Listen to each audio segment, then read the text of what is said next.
And the littlest reviewer. And we're all going to review Kirby's Epic Yarn for the Wii. So this is what, the third Kirby game we've played so far? The original Kirby, Kirby 64, and then this. So what did you think of Kirby's first adventure to the Wii? Well, it was okay, I guess. It was okay. I thought it was better than okay, guys. It was really good. My only issue is it didn't feel like a Kirby game. What about you, Little Sweet Viewer? Did you think this one felt like a Kirby game?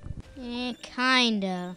The whole problem, I think, was what is Kirby most famous for? His sucking abilities. My point is, this game could have been made with any mascot, really. There's nothing that defines this as a Kirby game, and that's disappointing. You don't take out Kirby's sucking ability. That's his claim to fame. It just doesn't feel like a Kirby game until the final world. You're right, because they try and remind you of original Kirby games. Instead of sucking powers this time around, Kirby has what, a whip? Basically a blob of yarn who can do much of anything that only limits the amount of yarn he's made out of. Now, the entire title can be played with 1 to 2 players. So, Littlest Viewer, what'd you think about playing it simultaneously with another player? I liked it. Except when the little reviewer keeps on grabbing me. I only like it when he does it on purpose. For a special reason.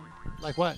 Like multiplayer badges. Oh, to get something that's up high that you can only reach with 2 players? Little Viewer, what'd you think of the multiplayer aspect? It was actually pretty good. And this game actually had one of your favorite options that was in New Super Mario Bros. Wii. And what was that? The coward bubble. What is that? Basically, a coward bubble is just where you kind of hide for another player to do his thing. The coward bubble, as you put it, is a very useful function. If one of the players is lagging behind, the other player can just push a button and it will temporarily take them out of the game. It made waiting on the other player non-existent, and I loved that, since that could really slow down the gameplay in titles that didn't have that option available. Kirby's Epic Yarn is all about Kirby, who's been transformed into yarn. He goes from world to world, restitching them back together. So let's talk about the graphics in this one. What'd you think of it, Littlest Viewer? Excellent. Because this game was basically made for the graphics than the actual gameplay. I think they took the whole concept of the whole world made of yarn. I think they stretched it out about as far as they could. And it was fun. I gotta admit it. Kirby's Epic Yarn was fun.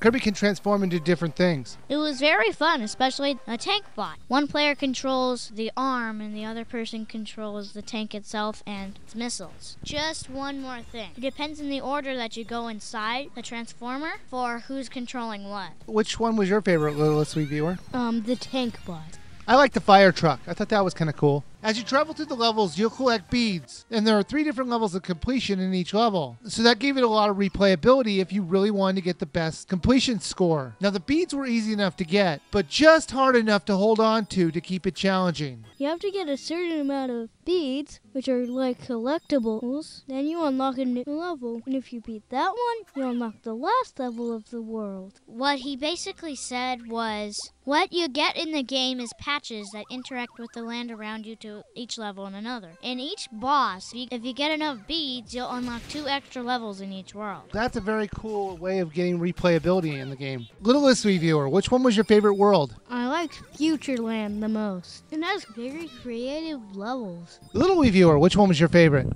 I didn't really have a favorite. They were all pretty good. There is also some multiplayer games in this, but it's nowhere near to the extent of Kirby 64, which was really disappointing.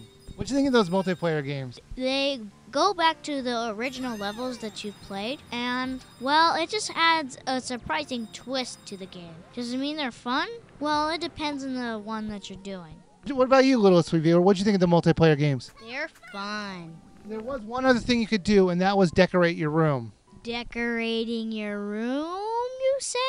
You mean my room of treasures? I think it's more like your room of junk. Have you seen that room you built? It's like your actual room. You're walking on top of furniture. This is kind of a weird problem. There's no layers in depth that you can climb on top of or anything, for this is a 2D game. So you will walk on top of furniture no matter if it's at the bottom or not. The only real negative I have about this game is that it's just too easy. I mean, you can't die. It's impossible to die. So that means you're going to beat the game. There's no way around it. You're going to beat the game. But like I said, the levels are very replayable. Kirby's Epic Yarn. Little Viewer, would you buy, rent, or skip?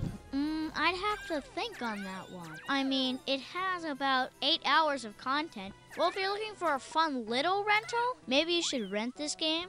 But if you're a Kirby fanboy that's just dying to hang it up on their wall, maybe you should get this game. And a life.